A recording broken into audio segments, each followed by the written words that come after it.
Hi, welcome to another super motivational word for the day. This one's going to be about the shortness of a person's life. I was listening to the story of the birth of Christ and everything that went on around it. And we heard about King Herod, how he said the wise men came to him and he said, hey, go and once you find the child, let me know where the child is, and then I can go and worship him. So the wise men go and they worship Jesus. And then they're all warned in a dream, by angels, do not tell Herod the location of the child, because he wants to kill the child. Because he was greedy for power. He wanted to be the only one ruling, right?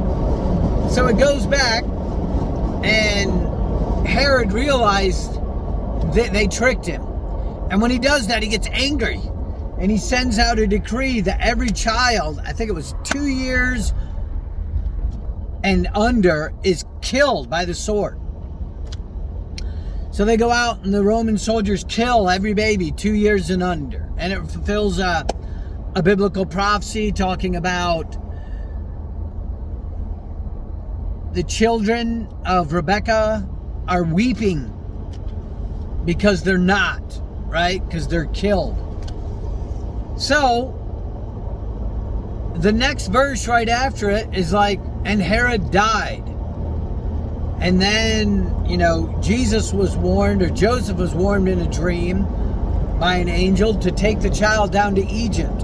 And he keeps him there. And then the next verse is like, and Herod died. And of course, it was like 3 years, I think, that Jesus was down in Egypt. And then Joseph is told by an angel, you can return now to Bethlehem, or return to Nazareth with the child. The one that, for they that wanted the child are now dead.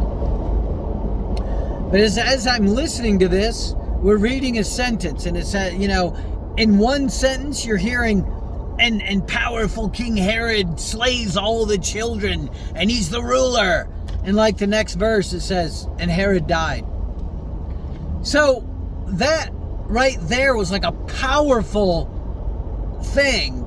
I was listening to an audio version of the book of Matthew. And at 1 minute, this guy is the most powerful person in that whole country. He's issuing decrees, and at his very decree, babies are being slain. Soldiers are going out. And in the very next verse, it's like, and Herod died. And that was powerful. Because in 1 minute, a human being may be ruling kingdoms and power and all this. And the next minute, they're gone. So what it's got to tell you is your life is short. In your history. And then I was thinking, man, when I was hearing about Herod murdering all the little babies in Bethlehem and the surrounding region, I think in all of Jerusalem, just mass slaughter of innocent children, right? And I'm thinking, man, we're 2,000 some years into it, and he's been burning in hell ever since then.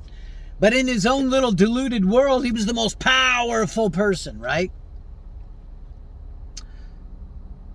And then 2 verses later, and Herod died. So don't get discouraged, when the wicked rule or whatever, because God has an appointed man for every person to be born and every person to pass on. And it just hit me with this huge revelation of the finiteness of mankind. You look in the scriptures, and in that guy's history, he had about maybe a couple paragraphs written about him. And he's done. He's been burning in hell forever now. Obviously, someone who's killing babies, I don't think he went straight to paradise.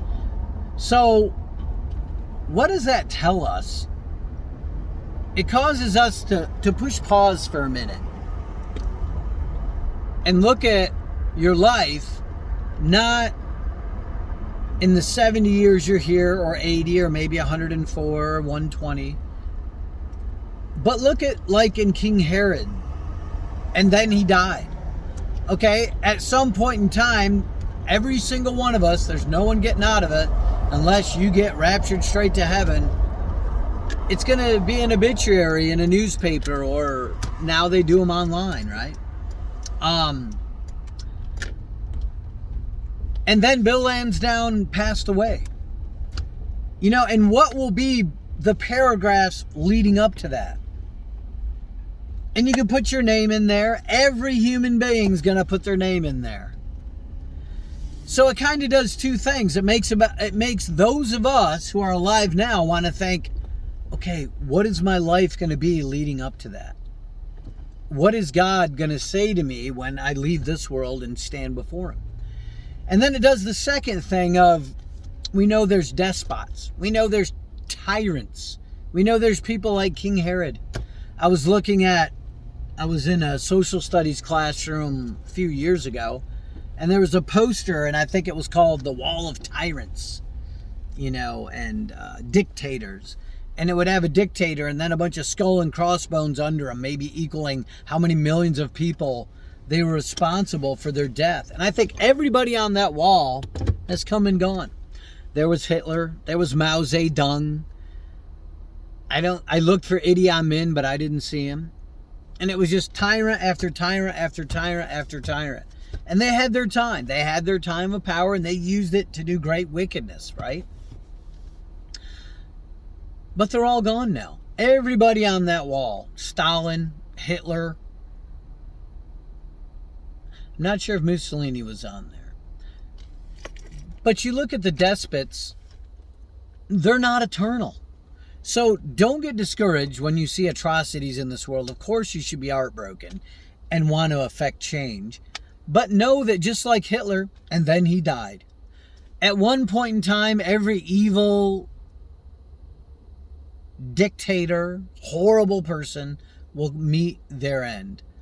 And that's in God's hands to do that, of course. So don't get discouraged.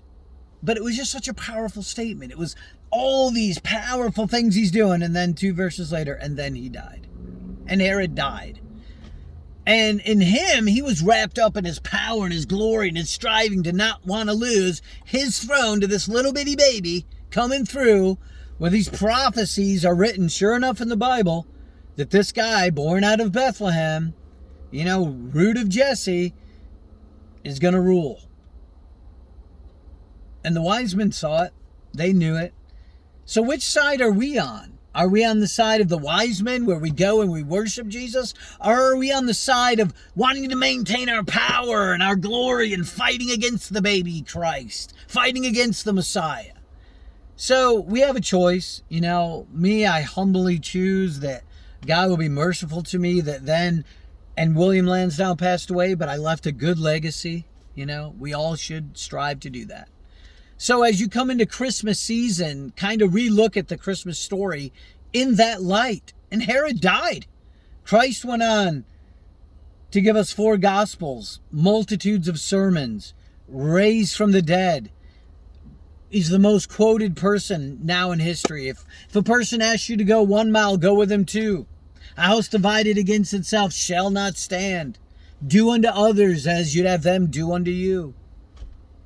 Let he who is without sin throw the first stone. I don't have any quotes from Herod. Nothing. He's a despot. So whose side on history are you going to want to align with? The despots or the Christ? So I ask you to look at yourself, do some self-internalizing, actualization, analyzation this Christmas season, and look at it through that verse. And then he died. So we celebrate Christ to go on and live his life, and of course raise from the dead and do great things. And we look at Herod. He thought he was awesome. He thought he was great. He was the king. And then he died. And his memory lives in infamy, him and all the Herods. Ugh. And I believe Herod was on that wall of dictators that I saw in that social studies class, you know, for atrocities. All right. I hope you enjoyed this. I hope it speaks to you. I didn't go to a lot of modern day stories. I try to always bring it into something relatable for those who aren't super spiritual, to get something super hyper relatable about it. I think it's just more of a historical lesson, and it should speak to you in those regards, and you should also find something spiritual out of it.